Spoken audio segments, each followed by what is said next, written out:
me mexer, para mim não.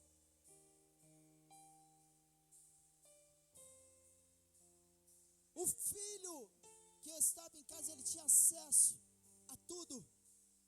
Tudo que era do pai era dele, ele poderia utilizar, usufruir, mas ele permitiu, não se permitiu acessar.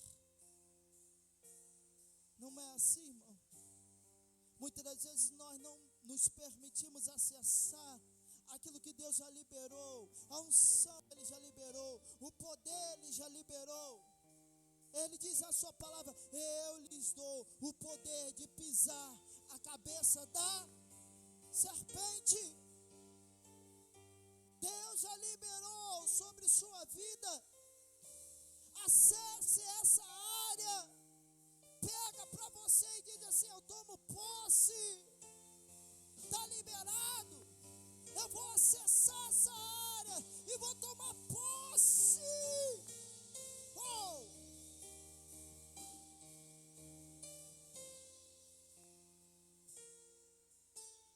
Mas a palavra que eu quero compartilhar com vocês nessa noite, vamos ver se eu consigo chegar nela.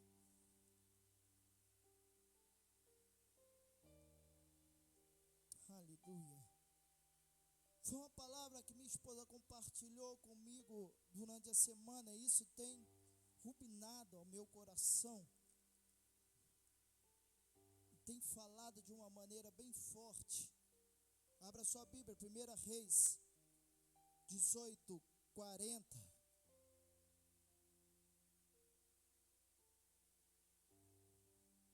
Escute bem. Elias lhe disse: lançai mão dos profetas de Baal, que nenhum deles escape. E lançaram mão deles, e Elias o fez descer ao ribeiro de Quizon, e ali os matou. Então disse-lhe Elias a Acabe: sobe, come e bebe.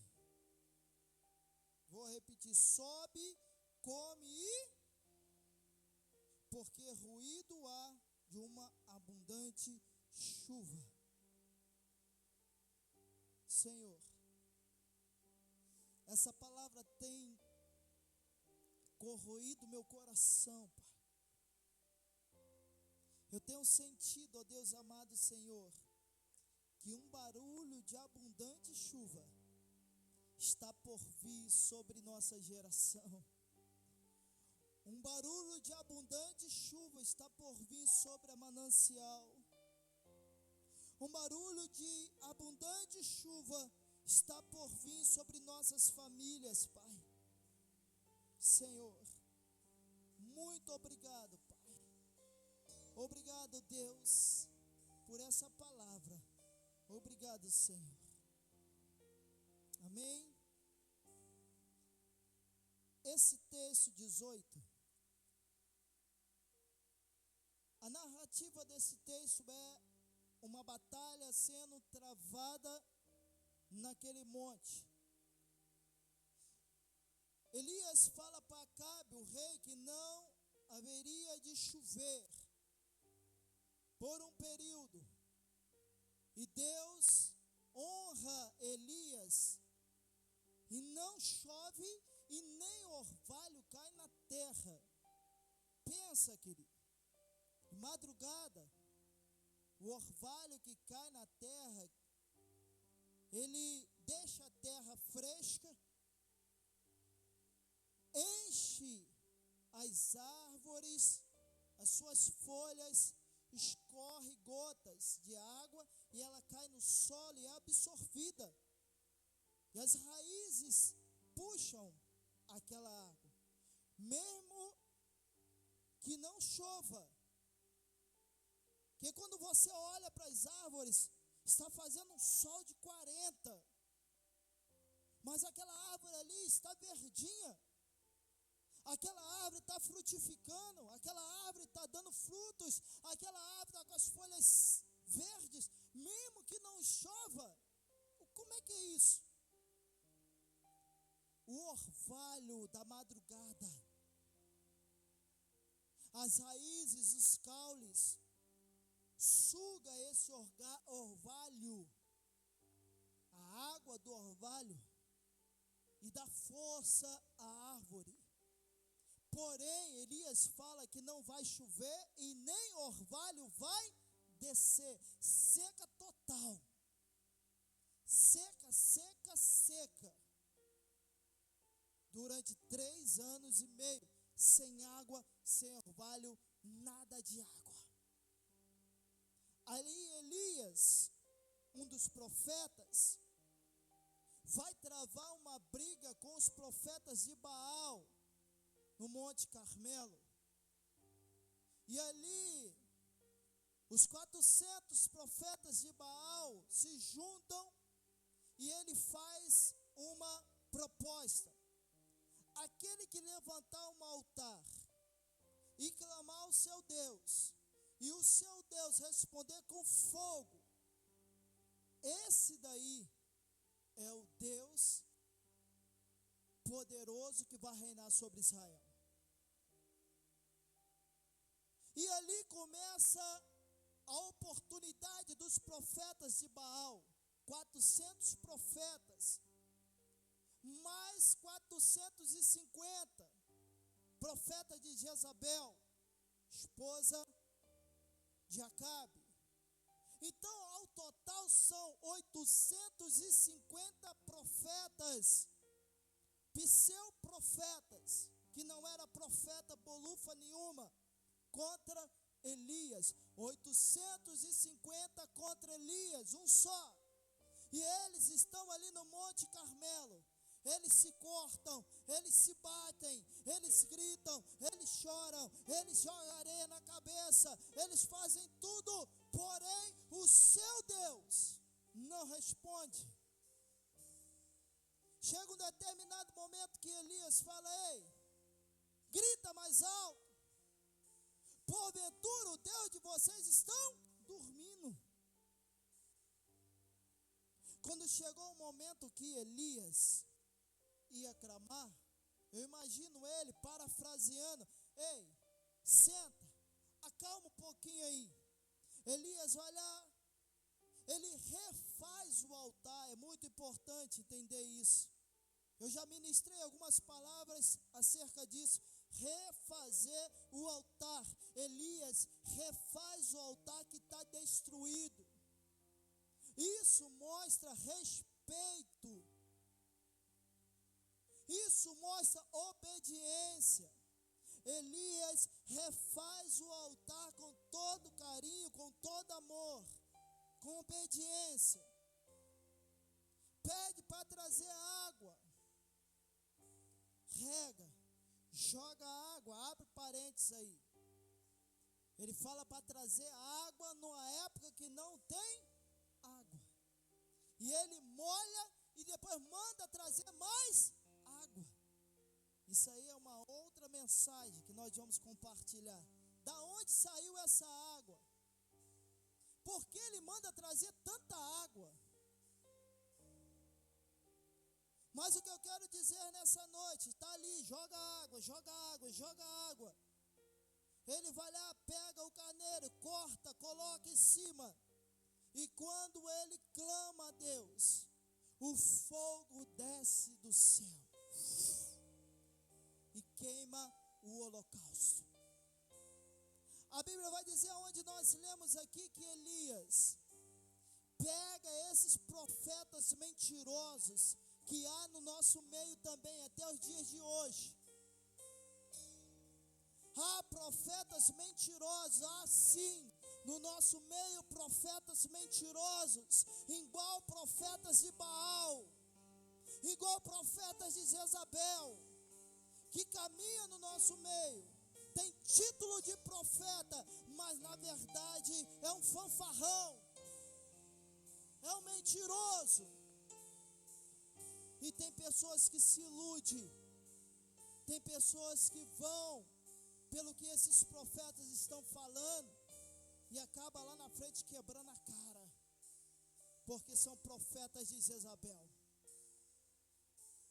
Então, querido, você tem a mesma intimidade, você tem intimidade com Deus, Pede a Ele o discernimento do teu espírito, o discernimento do espírito, para você entender se aquilo que aquele profeta está falando é de Deus, se é verdade. Não julgue pela aparência, porque tem muitos aí que estão todo ataviadão, só fica a carinha pro lado de fora, caramba, esse aí é um profetão, hein? Mas na realidade é um fanfarrão. E aquele irmãozinho lá, profeta, humilde, ninguém quer ir até ele. Coloca ele de lado. Eu imagino que Elias estava assim, nessa posição. É 850, tudo ataviado, tudo adornado, com roupas que eram servidas pelo palácio. Porém, Elias era um profeta de Deus, cheio da unção do Senhor. E quando ele levanta o altar, prepara o holocausto e ora ao Senhor, Deus responde com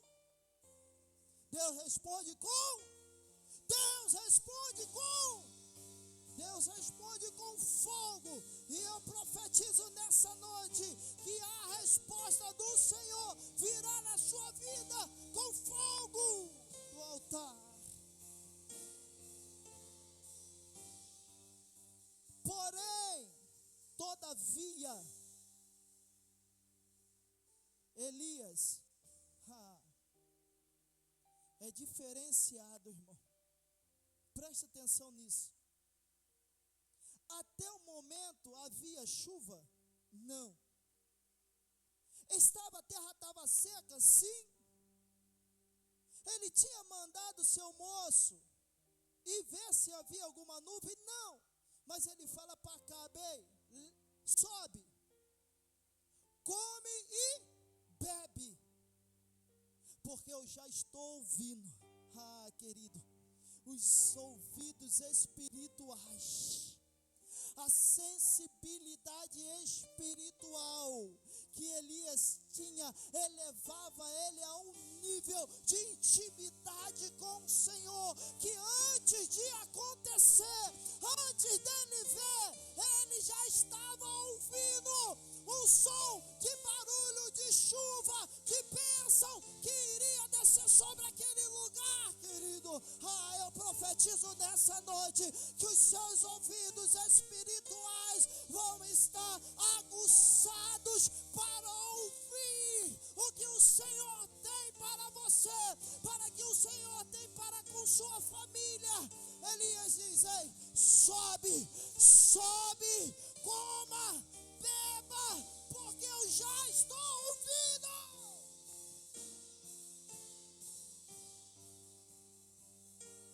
Pensa comigo. Elias não vê 3 anos e meio sem chuva e sem orvalho. Elias manda uma mensagem para Acabe e diz assim: fala para ele subir e comer, beber, porque eu já estou ouvindo. Olha, querida, você não está entendendo. A intimidade com o Senhor te leva a esse nível. Eu estou passando por dificuldades, pastor. Ei, eu já consigo ouvir essas dificuldades sendo sanadas. Pastor, eu estou passando dificuldade na área financeira. Eu já consigo ouvir um sinal de provisão vindo para sua casa. Pastor, eu estou passando dificuldade na área familiar. Eu já estou ouvindo um barulho de água vindo para acalmar essa tempestade, esse fogo que está te consumindo por dentro. A intimidade com Deus te leva a um nível que os teus ouvidos estão aguçados, mesmo que os teus olhos não vejam, os seus ouvidos já estão escutando um barulho de água, torrente de bênção sobre sua vida, sobre sua casa, sobre sua família, sobre sua empresa. Ei, eu já estou ouvindo. Esse ano ainda não terminou. Deus vai te levar a um nível de intimidade com Ele tão grande, que vai gerar milagre, que vai gerar bênção, que vai gerar multiplicação, que vai gerar.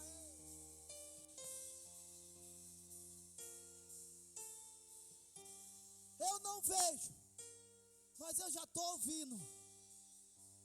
Eu não vejo, mas eu já estou ouvindo. Tá difícil, tá?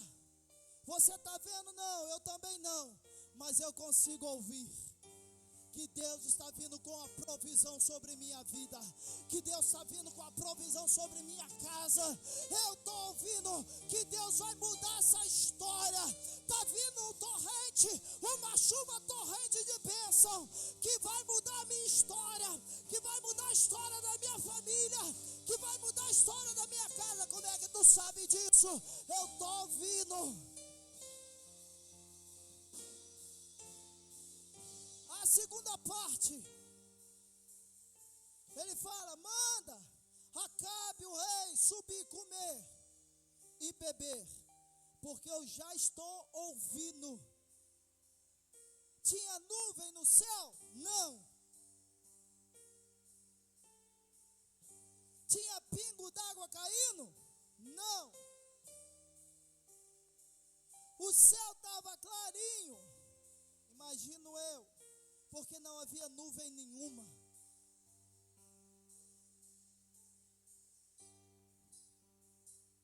Como é que isso aconteceu? Diz a palavra em seguida. Elias vai falar para um dos seus moços: ei, sobe e olha para o lado do mar. Mas não faça isso uma vez. Faça quantas vezes? Quem é bom de Bíblia aí? Quantas vezes? 7 vezes. Aquele moço vai, sobe uma, nada. Sobe 2, nada. Sobe 3, aí, nem uma gota d'água. Sobe 4, nem uma nuvem no céu. Não chove, não cai água, não cai orvalho, não cai nada. Mas na 7ª vez,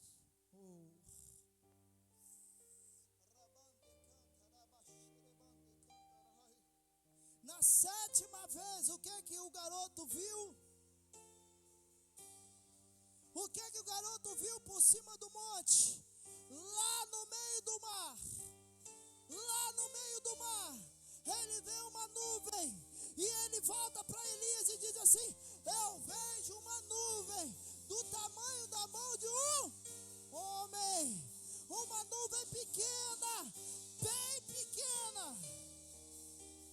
Aí olha só, para encerrar,